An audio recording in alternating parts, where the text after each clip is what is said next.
Well, the new Prime Minister, of course, is fresh from his own White House visit, has condemned the attack on President Trump this morning. Sir Keir Starmer said he was appalled and that political violence has no place in any form in our society.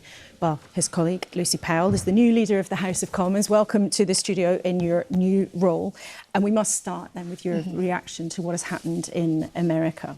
Well, these are appalling scenes. This is a horrific incident which we condemn completely and fulsomely. And thankfully, the President Trump was not injured more seriously. The consequences of that are unthinkable. But the thoughts of the whole British government, I'm sure the whole country of Britain, are with the American people and President Trump's family and those affected today. We don't know the motive of this one individual. We don't know about the absolute circumstances behind this attack. But as our panel was just discussing, you do see a real polarisation in American politics. As a government, do you worry about that? Well, we have seen a rise in polarisation. We have seen a rise in political intimidation, political hate.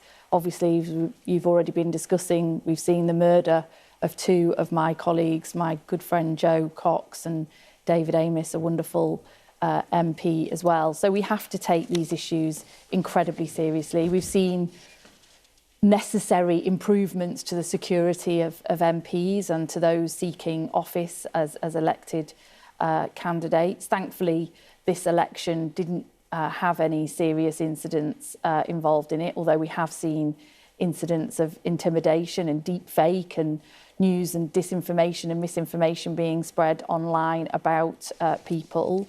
But we have to uphold the essence of our democracy as well. And as constituency MPs, as a constituency-based democracy, having contact with our constituents, the public, is a core part of our democracy, and we have to be able to uphold that. And we have seen some of the best of our democracy in the last few weeks as well.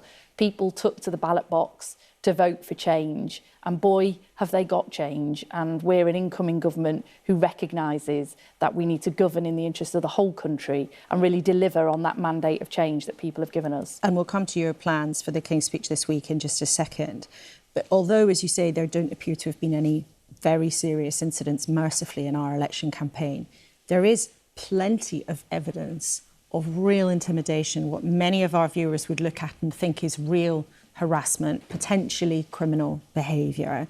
And the government's independent advisor on political violence, John Woodcock, now Lord Walney, has called on the Home Secretary to investigate this further, to allow him to document what he calls a dark underbelly of abuse and possible coordination between groups who are intimidating candidates.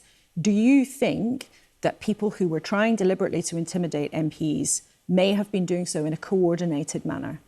I think it's too early to say that. There definitely has been a dark underbelly in certain constituencies, in certain communities, in certain places and online during this election. I've seen it myself. I saw it not just in this election, but in the local elections and those before it.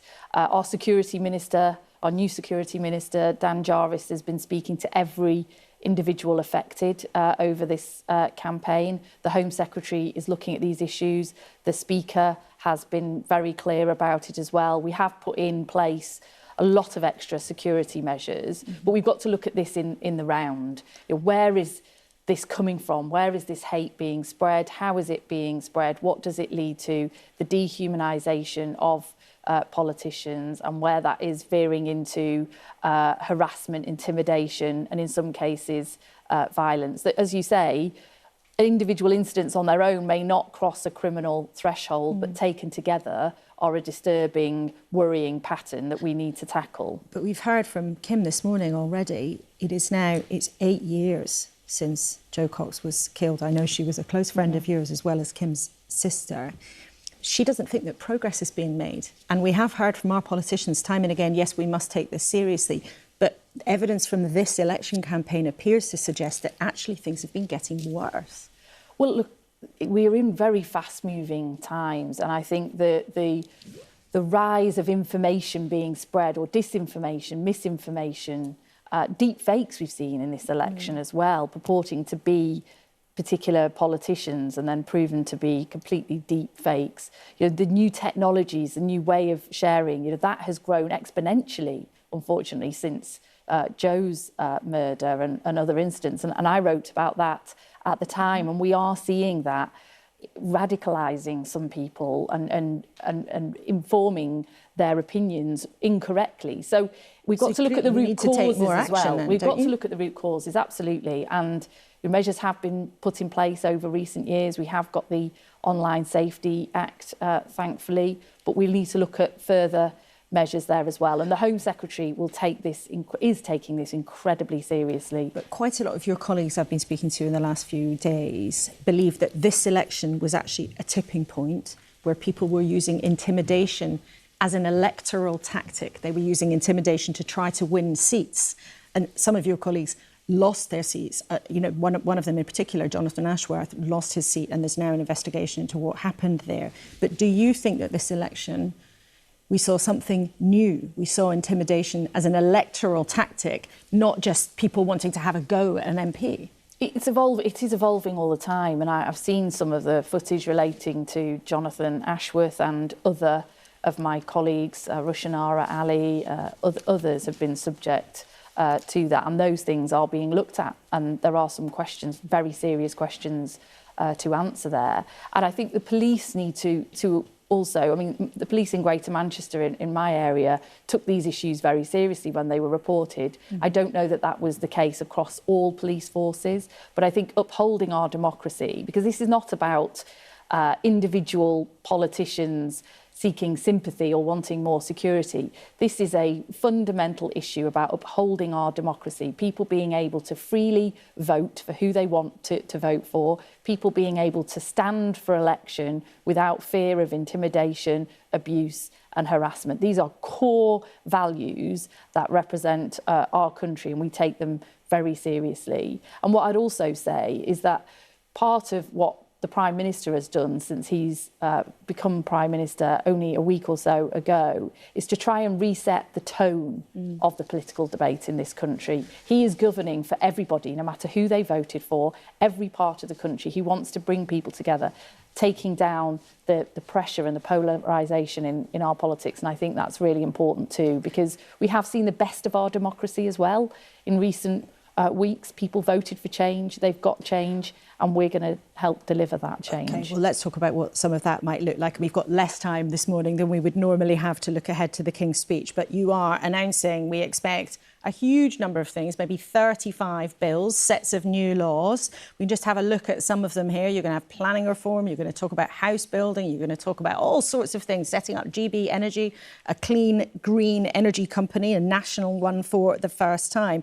But one interesting thing in the last week that's happened is the Prime Minister, the Justice Secretary, the Health Secretary have all popped up to say, oh, things are even worse than we thought, except that much of the information you're talking about has been in the public domain, and you spent the election campaign telling us how ready you are to get going. So are you really shocked by what you found, or is this just a way of saying to the public it's going to take us longer than we thought to turn things around? Well, look, the first thing to say is, obviously, I can't confirm what is or isn't in the King's speech. That's for the King to announce. But we are putting forward a very ambitious, packed, fully costed, bold programme of our legislative programme for this first session. It's a down payment on that change that we've got a mandate to deliver, and we are confident. We have been working on it for months. You know, this is not just a sort of shopping list of things we quite like to do. These are fully considered, worked up bills that we know we can get through in this parliamentary session, hopefully so, and they will bring about that change. But look, I mean,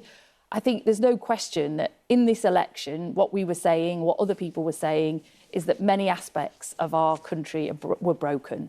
And that's clearly the case, whether that's high waiting lists, whether that's prisons that were overcrowded. You know, we've been highlighting those issues for a long time. But of course, when you're in government, you actually get to see a lot more of the detail, a lot more of the paperwork. You get to speak to a lot more of the officials than you could ever do in opposition. And it is, I'm afraid, the case that when we have opened the bonnet, when we have looked under the bonnet, things are even worse than we thought, and we are going to have to take action. And we're not going to pretend to people. I think this is part of the challenge with the discourse in our politics that we can't flick a switch and change things overnight. This is going to take serious focus, serious determination, hard work, and we are setting out a legislative programme to match that, which is ambitious and bold, but will take a lot of time and energy and hard work from ministers to actually deliver. OK, Lucy Powell, we'll let you get back to that hard work. And of course, it will be your job to get all of that through the House of Commons. But it's great to have you with us in the studio in your new job. Thanks very much indeed for coming in.